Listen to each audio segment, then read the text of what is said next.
Formula కార్లు రువ్వడిగా రై రైమని ఎన్ని మలుపులు తిరుగుతాయో తెలంగాణలో ఫార్ములా ఈ కార్ల కేసు కూడా అన్ని మలుపులు తిరుగుతున్నది. ఇన్ని రోజులు కేటీఆర్ సార్ మీద కేసు అన్నారా, ఇప్పుడు ఇంకోళ్ళ మీద పోతున్నది ఆ కేసు.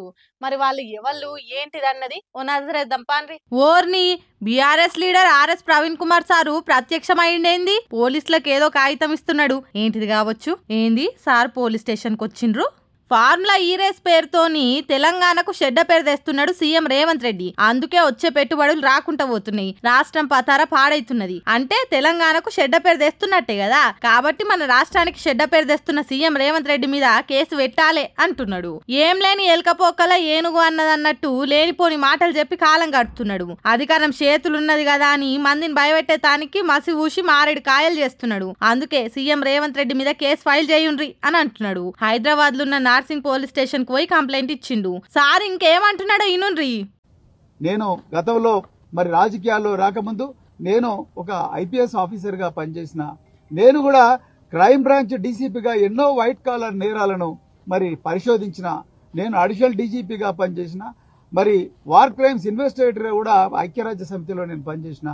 కానీ ఈరోజు రేవంత్ రెడ్డి గారు వారి అనాలోచిత చర్యల వల్ల ఇలా తెలంగాణ ప్రజలకు తీవ్రమైన నష్టం జరుగుతూ ఉన్నది. లేని కరప్షన్ పేపర్ మీద పెట్టి అనవసరంగా ఇబ్బంది పెడతా ఉన్నాడు, సమస్యను పక్కదో పట్టిస్తున్నాడు. ఇన్నరా, నేను పోలీస్ డిపార్ట్మెంట్ లోనే పనిచేసిన, కానీ ఇసోంటి లొట్టపీస్ కేసు ఏడ చూడలేదన్నట్టు చెప్తున్నాడు. ఆళ్ళీల మీద కాదు, ఇసోంటి ఉత్త ఉడాల్ కేసును తెలంగాణ ముందుకు తెచ్చిన సీఎం రేవంత్ రెడ్డి మీద పెట్టాలి అంటున్నాడు. ఆలోచిస్తే ప్రవీణ్ సార్ చెప్తున్నది నిజమే అనిపిస్తున్నది. మరి చూడాలే ఈ కేసు ఆఖరికి ఎవల మెడకు చుట్టుకుంటదో. సర్పంచ్ ఎంపీటీసీ ఎన్నికలు దగ్గర పడుతున్న కొద్దీ తెలంగాణల రాజకీయం ఉడుకు బాగానే రాసుకుంటున్నది. ఇప్పుడే అసెంబ్లీ ఎన్నికలు షురువైనాయా అన్నట్టు అవుతున్నది. ఇటు సర్కారు అటు ప్రతిపక్షం సభల తర్వాత సభలు పెడుతున్నారు. ఎక్కడ ఏ సభ జరిగింది, ఆ సభలలో ఎవరెవరు ఏమేం మాట్లాడిండ్రు అనేది చూద్దాం రారి. చూస్తురా కేటీఆర్ సార్ చేరుకోగానే ఎట్లా పూలు చల్లుతున్నారో. ఓట్ల పండుగ వచ్చిందన్నట్టే ఉన్నది కదా వాతావరణం. నల్గొండ జిల్లాల రైతు మహాధర్నం పేరుతోని పెద్ద సభ పెట్టిండ్రు బీఆర్ఎస్ పార్టీలు. ఇక దాంట్లో కేటీఆర్ సారే మాట్లాడుకుంటా కేసీఆర్ సార్ నల్గొండకి ఏం చేసిండో చెప్పుడే కాదు, ఛాలెంజ్ కూడా ఇచ్చిండు అపోజిషన్ వాళ్ళకు. ఏం చేసిండు కేసీఆర్ నల్గొండ కంటే చెప్పండి. వరి ధాన్యం ఉత్పత్తిలో తెలంగాణను దేశంలో నెంబర్ 1 చేస్తే నల్లగొండను రాష్ట్రంలో నెంబర్ 1 చేసిండు కేసీఆర్. ఒకటి కాదు 3 మెడికల్ కాలేజీలు సూర్యాపేటలో, నల్లగొండలో, యాదాద్రిలో కట్టించింది కేసీఆర్. యాదాద్రి గుడిని అత్యద్భుతంగా తీర్చిదిద్ది ఆ లక్ష్మీ నరసింహస్వామి రుణం తీర్చుకున్నాడు కేసీఆర్. తామర చెర్లలో అద్భుతంగా మొత్తం తెలంగాణలోనే అతి పెద్ద విద్యుత్ ఉత్పత్తి కేంద్రం కట్టించింది కేసీఆర్. చెప్పుకుంటా పోతే ఒకటి రెండు కాదు ఎన్నో పనులు చేసినాం.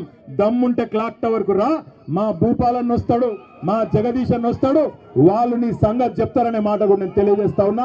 అట్లనే నల్గొండలో ఉన్న మహాత్మా గాంధీ యూనివర్సిటీ చేరుకున్నాడు. ఆడ చదువుకునే పిల్లగాన్లు వాళ్ళ గోడు కేటీఆర్ తోని ఎల్లబోసుకున్నారు. పౌష్టికమైన తిండి పెట్టాల్సింది పోయి గొడ్డు కారం పెడుతున్నారు. అసొంటి వైస్ ఛాన్సలర్ ను తీసేయించాలని కేటీఆర్ కు చెప్పుకున్నారు. ఇక ఇంకో పక్క రంగారెడ్డి జిల్లా పొద్దుటూర్ల దునియాలనే ప్రపంచ స్థాయి మంచి పార్కును సీఎం రేవంత్ రెడ్డి షురూ చేసి సభలో మాట్లాడిండు. తర్వాత సెక్రటేరియట్ ల ప్రెస్ మీట్ పెట్టి బీఆర్ఎస్ పార్టీలని ఏమన్నాడో ఈనుండ్రి.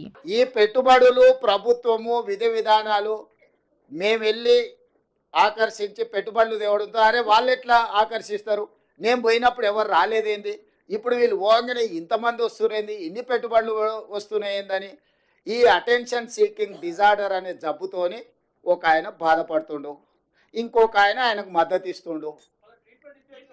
ఇక ఆ సమయం అది మీరంతా ఏం చేస్తారు. అందుకే మీకు చెప్తున్నా జబ్బు ఉందని. అసలు పెట్టుబడులు వస్తున్నాయంటే మీకు ఒకవేళ సంతోషం వ్యక్తం చేయడానికి ఇష్టం లేనప్పుడు మౌనంగా ఉండండి.